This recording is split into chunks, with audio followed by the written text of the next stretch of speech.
Gardening in my smoking sexy hat. Look at this bad boy, because my Irish heritage is not getting skin cancer.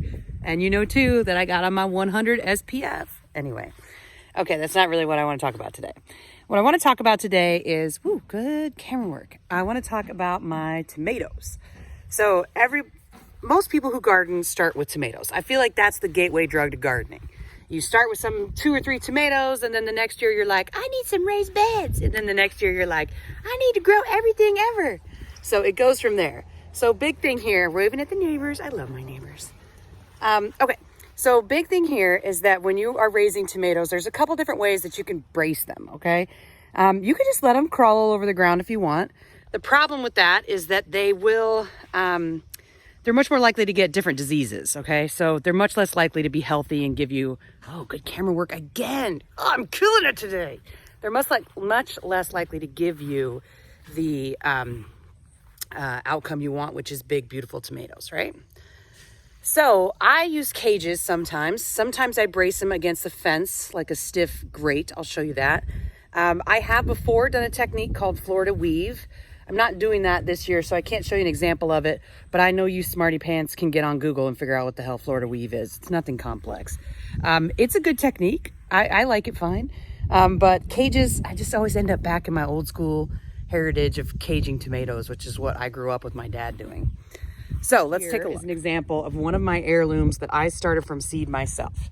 She is extremely far behind her friend over here who I bought from a hardware store. So they're both heirloom tomatoes. Just, I don't know. I suck at raising seedlings. I mean, I planted them. They looked the same size when I planted them.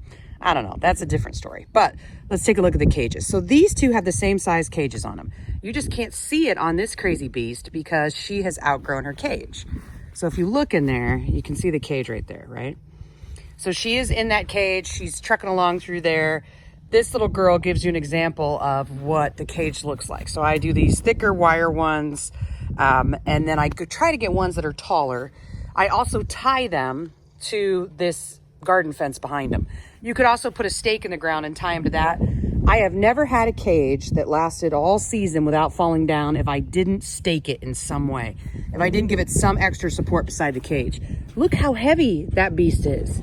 I mean, she's a monster. She's going to crawl over to the house and start knocking on the door, feed me Seymour style. Like, she's a nut. So she's going to get so heavy, especially when her tomatoes are really going nuts, that cage will eventually just fall over. And then when it falls over, it's a mess. It can damage the plant. It's hard to get it back up. Uh-oh. I'm going to throw that's what she said in there. And then it's just a pain to deal with. So I stake the cages so they won't fall over. I don't want to deal with the falling over cages. And I'll show you some other cherry tomatoes that are by my front door that I stake the cages with actual stakes, so you get an idea of what that looks like. Here is I call this my front door. It's actually my side door, so I'm a liar, but whatever. So here's one of my cherry tomatoes that's by the door. She's got some nice little cherry tomatoes coming in. A little bit of damage on her leaves here. I'm going to give her some neem oil today. She has a stake right in the middle of the cage. So the cage is inside the stake. So see the cage over here, and then the stake was right through the middle, and then the plant's growing up around it. As the plant, this is a shorter cage. So see, it's significantly shorter than the others.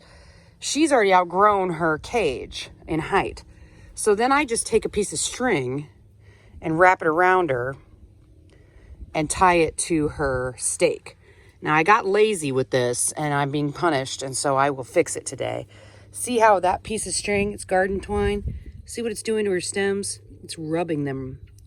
Sorry, honey, I'll fix it. So I'm going to go get some scissors and cut that twine off of her, and I'll restake her. I'll re-wrap her with, actually, I use cut-up t-shirts. I have found those to be the best. They don't rub mark the tomatoes. They don't make them... Oh, yes. You see her over there? She's a transplant from another part of the garden, and she is, she's on hospice care. She's not going to make it, but keep trying, baby. You can do it. So I will fix that today because I don't want her to get any more damage from that string that is too abrasive for her pretty little tomato stems. Yes, you're lovely. Here is an example. When I got going this year, I just had too many tomato plants, but I didn't want to throw them away. I even put them out by the curb with a free sign, and nobody would take them. Maybe they took a couple. So I decided I would just plant them wherever there was space. So I threw this one against a stake that was already in the ground. Last year, this bed was all tomatoes, and they were done in the Florida weave style bracing. So this is one of the braces that I couldn't get out of the ground this year. So I was like, hell, I'll just leave it. So I put a tomato below it, and then as she grows, I take a cut up t-shirt and I just tie it around her. And you can see she's actually got 3 bracings around her right now. A blue one at the bottom, a red one, and then a pink one. And those are just holding her to that pole. And I'll just keep tying her with t-shirts every 2 feet or so as she grows. I brace the bottom a little heavier. As she gets taller, I'll brace her, 2 or 3 feet apart with just t-shirt strips of old t-shirts. She's not as big as my other tomatoes. She's about a third of the size of my biggest tomatoes because I planted her later. Oh, I hear Otter barking. He must be hunting something. He's very ferocious. Then over here, outside of my garden, I have this little dead space that is the dog pen. Part of the dog pen is in there, and that's their little doggy door, if you will, to go into their indoor area. And then they have their big dog pasture out there. So on these guys, I braced them against this fence. It's a temporary fence. It's been temporary for 3 years, but we're going to skip the part of what defines something as temporary or not. Eventually, this area will have a fence line right here, and then it'll have a gate into my garden so I can get to the big dogs from my garden. They have another gate on the other side, but I want to be able to get to them from my garden. So these tomatoes are all braced with the t-shirt technique I talked about. I tie around them to the fence, and then I also try to weave them through the fence. So when I come out here to check on them, you can see that she goes through on that side. She comes back here, and now I'm going to help encourage her to go back through. And then I'll pull her back through like that. So she's going to weave back and forth, and that will use that fence to help brace her. These are the tomatoes that I say don't get a lot of TLC from me. Like, I'll spray them every now and again with a little bit of this or that, but these are sort of my sink or swim tomatoes. Do your job or get out. Although, look at you. Yeah, girl. Look at your tomatoes. Proud of you. So, we'll see how they do. Dogs might try to eat them, too. We'll see. So, finishing up some watering here, and just wanted to sum up the tomato stuff. So, really, staking tomatoes, great way to keep them with good airflow so they're less likely to get different diseases like blight and powdery mildew and all the nasty yucks. Also, they get better sun exposure because there they are in the background. Hi, tomatoes. Say hi.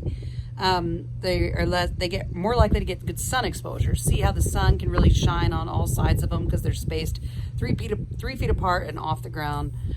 The bad part is cages are not cheap, but you can reuse them every year. So if you're planting 20 tomato plants at $8 a cage, $4 to $8 a cage, depending on what ones you get, that can add up a little bit. So I know, excellent camera work again. You reuse them every year, maybe replace 1 or 2 every year. I know some people make them out of fence. I don't know. I just like the cages. I ain't got no problem with them. They stack up easy. I can just put them in the barn in the winter.